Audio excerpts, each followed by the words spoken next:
When Cape Codders think whales, they think Stormy Mayo. As 2024 marks Stormy's transition into retirement, they will have to think again. No one has made more contributions to the conservation of right whales here in Massachusetts than Dr. Stormy Mayo.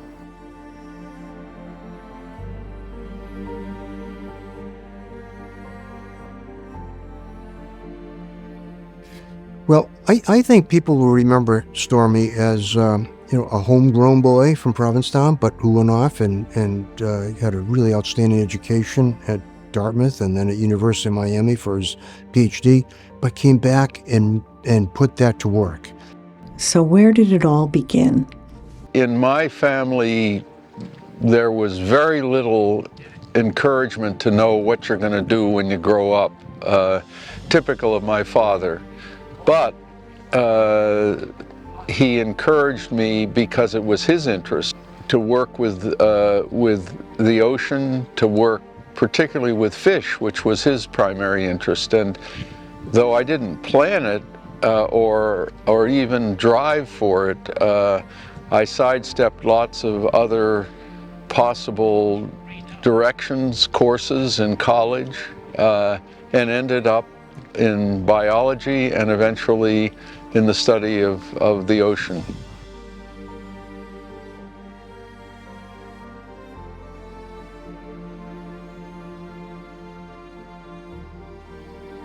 Well, I met Stormy in the late 1970s. Not having really been here before, I perused the local newspaper and saw that these three scientists were offering a field study in the local environment: Stormy Mayo, Barbara Mayo, and Dr. Graham Geis. So I signed up and I was one of his first students, their first students. It must have been about 1974, 75 maybe. I was just out of grad school, and we had a 5-day course walking around the beaches and dunes of Provincetown with Stormy explaining everything as a biologist, and Graham explaining everything as a geologist, and Barbara correcting both of them. And we did that, and that really was the kernel that started the Center for Coastal Studies. I was working on the whale watch boats to make a little bit of extra money, and I saw this extraordinary access to whales while Graham Geis and Barbara Mayo both were working in the harbor doing things, and I started working with them, teaching that course, and it grew up. We had the audacity to call the beginning institution in 1975 the Center for Coastal Studies. It was actually 3 people. 3 employees grew to over 40, and Stormy Mayo leaves a thriving center in his wake.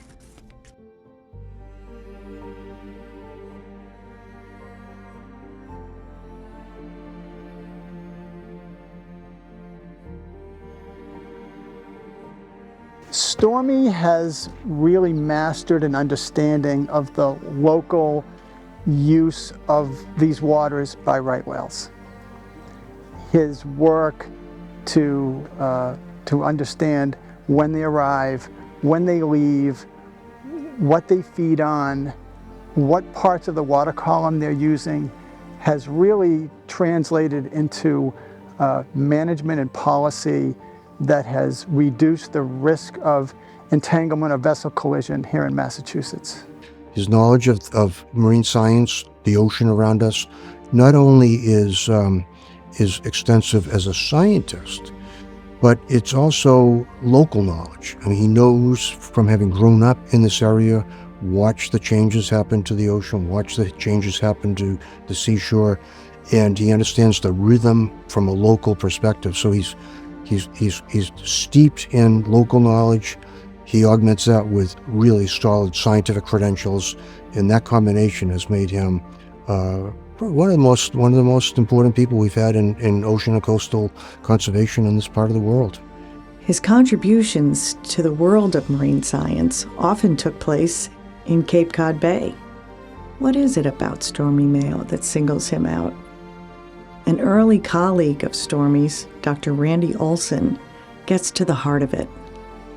It's the humanity of him, and it's what we're losing in our society today. You know, we've created entire generations of these scientists who've been allowed to bypass their humanities training, and they're very one-dimensional, and that's not a good thing. And especially the science and technology world now, you know, is being led by these people that are missing this human dynamic. And that's what Stormy and Barbara were. They were so human. They were great storytellers, great communicators. And this, of course, is what I work with. And the science world can't understand why they're doing such a bad job with communication. Well, you put together an entire generation that you forgot to teach them the basics of humanity so they can communicate.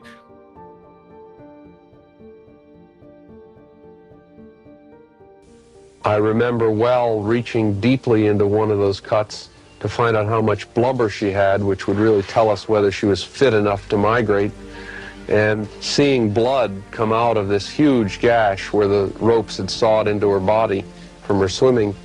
And I've often said that it was that moment, really only then, that I could relate to her as a feeling, as a thinking, and in a sense as a sensitive organism, much like ourselves.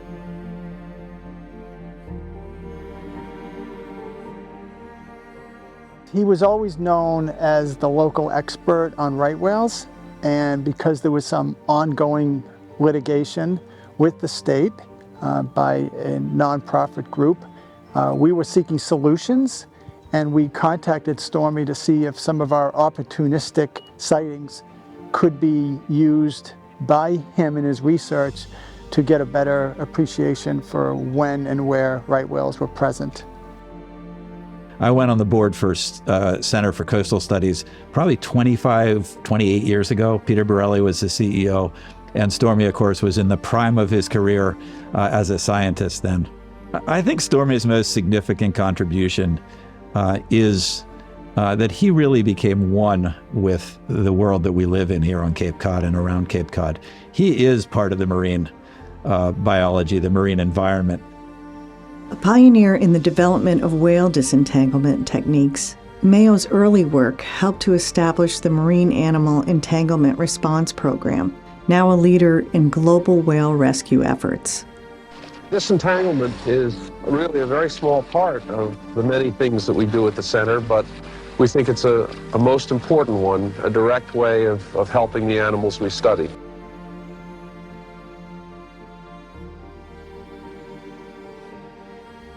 I think it's most likely the fact that he was probably the first person who really realized that right whales were using Cape Cod Bay as a major feeding habitat during the winter.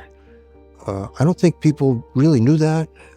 We don't know how long that had been happening before Stormy identified some of the first right whales in the bay. He will say that other people mentioned to him something was going on and he went out and found them, but then he pursued it and he continued it, and it's because of Stormy's great focus on that particular species that we started up our aerial surveillance program to identify the population. Now we're complementing that with our habitat studies so we know what they're feeding on, and so we've been really, because of Stormy's initial focus and his continuing work, we've been at the center of right whale conservation and protection from day one.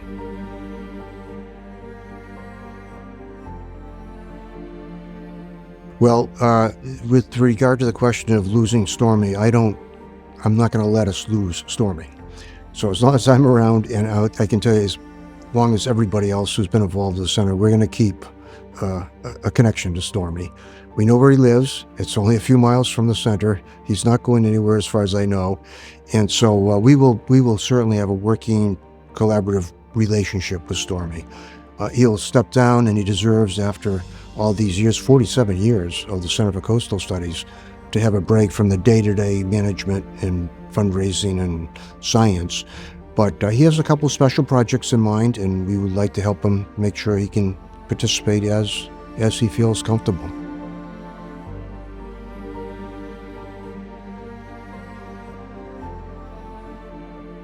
I think You know, I think this is the right time because we have an exceptional person to take my position.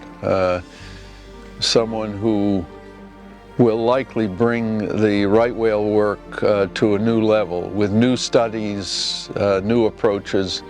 In some ways, the work that I've done with right whales is just the beginning. He doesn't stop. He has an incredible amount of energy. He brings a lot of energy and a lot of successful execution to just about everything he does. One of the questions I always think about with Stormy is, you know, what would the whales think of Stormy if they could meet him? Obviously, there'd be a lot of gratitude, but they'd think, that's one hell of an interesting guy.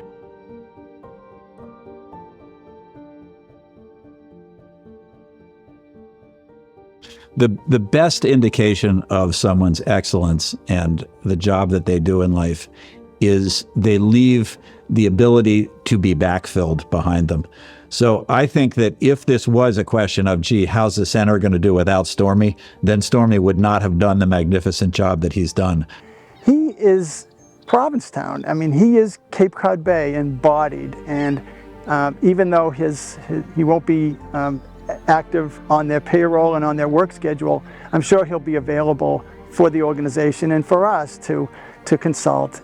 He'll have a little bit more time for dahlias, of course, but he also has his sailboat that he would like to sail more.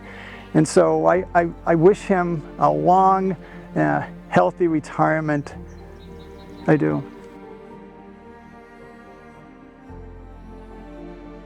I don't look backward or forward, I look present.